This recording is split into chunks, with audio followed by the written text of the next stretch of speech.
The spear struck the creature. It collapsed silently to the ground. For a moment, the forest became completely still. Then something strange happened. Long ago, in a quiet village surrounded by a thick and ancient forest, there lived a hunter named Kofi. Kofi was the bravest hunter the village had ever known. He feared no animal, no storm, and no darkness. But the elders often warned him about one thing: the deep forest beyond the Red River. They said something lived there, something that should never be disturbed. One evening, Kofi decided to hunt there anyway, and that was the night. The shadow followed him home. The forest was older than the village itself. The trees were tall and twisted, their branches blocking out the sky.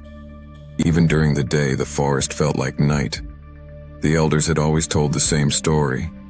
Long ago, hunters entered that part of the forest and never returned. Those who did come back were different.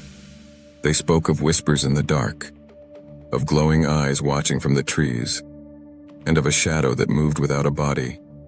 But Kofi never believed those stories. To him, they were just tales meant to scare children. So one afternoon, with his spear in hand, he crossed the Red River and stepped into the forbidden forest. For hours, the forest was silent. No birds, no monkeys, no insects, just the sound of Kofi's footsteps. Then suddenly, a strange creature appeared between the trees. It looked like a large antelope, but something about it was wrong.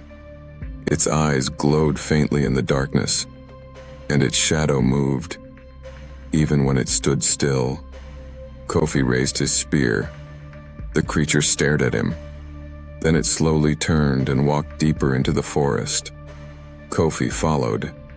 Something inside him felt uneasy, but pride pushed him forward. The deeper Kofi went, the darker the forest became. Finally, the creature stopped near a large ancient tree. Its trunk was twisted like a giant claw reaching into the sky. The creature looked back at Kofi one last time, and then it let out a low cry. Without hesitation, Kofi threw his spear. The spear struck the creature. It collapsed silently to the ground. For a moment, the forest became completely still. Then something strange happened. The creature's body began to fade, like smoke in the wind, but its shadow remained. And that shadow slowly rose from the ground. The shadow stretched unnaturally long across the forest floor. Then it began to move, not like a shadow should. It moved like a living thing. Kofi stepped backward. The shadow slowly crawled toward him. The forest wind began to whisper through the trees. Kofi felt a cold chill run down his spine.